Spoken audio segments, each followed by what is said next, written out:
నా పేరు రాములు.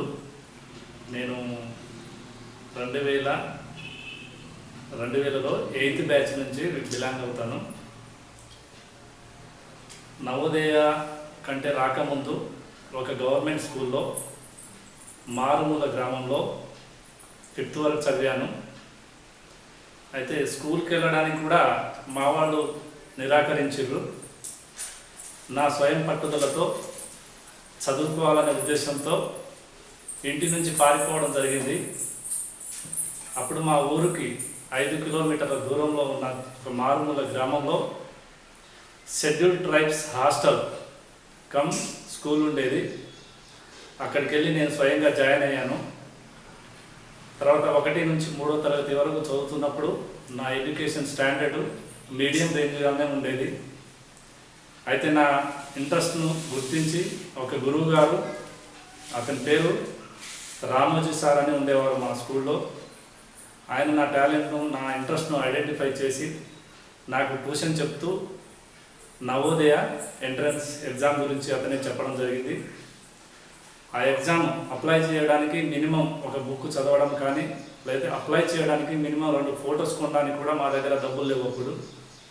అటువంటి పరిస్థితుల్లో వాళ్ళే స్వయంగా ఫీజు కట్టి అప్లై చేయిస్తూ నాతో ఎగ్జామ్ రాయించారు.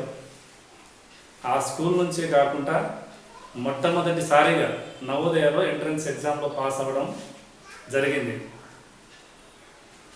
అది నాది 5th క్లాస్ వరకు జరిగినటువంటి ఎఫర్టు. ఆ తర్వాత నవోదయకు వచ్చిన తర్వాత అదొక నాకు స్వర్గంలా అనిపించింది. ఫుడ్ విషయం కావచ్చు, స్కూల్ విషయం కావచ్చు, డిసిప్లిన్ విషయం కావచ్చు, లైఫ్ స్టైల్స్ గురించి నేర్చుకోవడం కావచ్చు, అవన్నీ నాకు అక్కడే గ్రూమ్ అయ్యాయి. ఆ విధంగా 7 సంవత్సరాలు ఎలా గడిచిపోయిందో కూడా మాకు తెలియదు. నవోదయలో 6th క్లాస్లో నేను జాయిన్ అప్పుడు నా ర్యాంకు 18వ ర్యాంకు వచ్చింది ఫస్ట్ టైము. అయితే నేను ఈ క్లాసులో ఎట్లయినా టాప్ చేయాలన్న ఉద్దేశంతో అంచెలంచెలుగా ప్రతిరోజు నా శ్రమ పెంచుతూ వచ్చాను.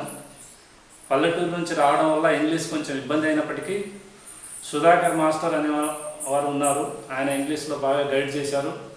ఆ విధంగా నా ఇంగ్లీష్ లాంగ్వేజు, హిందీ ఇంప్రూవ్ చేసుకున్నాను. తర్వాత స్పోర్ట్స్లోనూ వెనకపడకుండా నేషనల్ లెవెల్ వరకు మేము వెళ్ళడం జరిగింది. ఇటు స్పోర్ట్స్లోనూ ఇటు చదువులోనూ మొదటి ర్యాంక్ వరకు రాగలిగాను. దాని తర్వాత 7 సంవత్సరాలు సాఫీగా గడిచిపోయినప్పటికీ బయటికి వచ్చి ఏం చేయాలో మాకు అర్థం కాని పరిస్థితి. దానికి పీటీ మాస్టర్ శ్రీనివాస్ గారు అని ఉండేవారు. ఆయన ఎంట్రన్స్ ఎగ్జామ్ రాయి, ఎంసెట్ అని ఒక ఎగ్జామ్ ఉంటుంది, అది నువ్వు రాస్తే నీకు ఇంజనీరింగ్లో సీట్ వస్తుందని ఆయన గైడ్ చేశారు. అయితే నవోదయ నుంచి బయటికి రావడంతోనే సమస్యలు స్టార్ట్ అయినాయి. 7 సంవత్సరాలు ఎటువంటి ఇబ్బందులు లేకుండా చదువుకున్నాము. ప్రాబ్లమ్స్ అంటే తెలియదు, కానీ బయటికి వస్తే డబ్బుల ప్రాబ్లము, బయట సమాజంలోనూ వాళ్ళతో మనగడించడం, వాళ్ళతో కలిసిపోవడము, వాళ్ళ వ్యవహారాలు కానీ బిహేవియర్లు కానీ వాళ్ళ ఆలోచన విధానాలతో మాకు కొంత ఏకీభవించకపోవడము, ఆ విధంగా ఎన్నో సమస్యలు వచ్చినాయి. వాటిని అన్నిటినీ అంచెలంచెలుగా అధిగమించుకుంటూ బీటెక్లో రూమ్లో ఉంటూ వంట చేసుకుంటూ డైలీ 15 కిలోమీటర్లు ట్రావెల్ చేస్తూ కాలేజీకి వెళ్ళేవాళ్ళం. ఇన్ని సమస్యలు ఉన్నప్పటికీ, ఇంత టైం వృధా అయినప్పటికీ చదువులో ఎప్పుడూ వెనకంజ చేయలేదు. ఎందుకంటే ప్రతిసారి మా ధ్యాస చదువు మీదనే ఉండేది. ఆ విధంగా 80% మార్కులతో బీటెక్ పాస్ అయ్యాను. వెంటనే నా gate graduate aptitude test in engineering అని ఎంటెక్ కోసం అప్పుడు ఒక టెస్ట్ ఉండేది. అందులోనూ అది రాయడం వల్ల నాకు 99% మార్క్స్ వచ్చాయి. మా ఐఐటి రూర్కీలో ఎంటెక్లోనూ సీట్ సాధించాను. ఎంటెక్ చేస్తుండగా 2-3 నెలల్లోనే నాకు పిఎస్సిస్లో జాబ్స్ వచ్చినాయి. హిందుస్థాన్ ఏరోనాటిక్స్ లిమిటెడ్ అని, power grid corporation of India limited, NTPC, అలా ఎన్నో కంపెనీల్లో జాబ్ రావడం జరిగింది.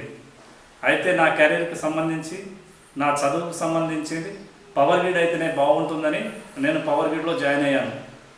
గత 10 సంవత్సరాల నుంచి పవర్ గ్రిడ్లో వర్క్ చేస్తున్నాను. ఇప్పటికే 3 ప్రమోషన్స్ వచ్చాయి. నేను మేనేజర్ లెవెల్లో వర్క్ చేస్తున్నాను.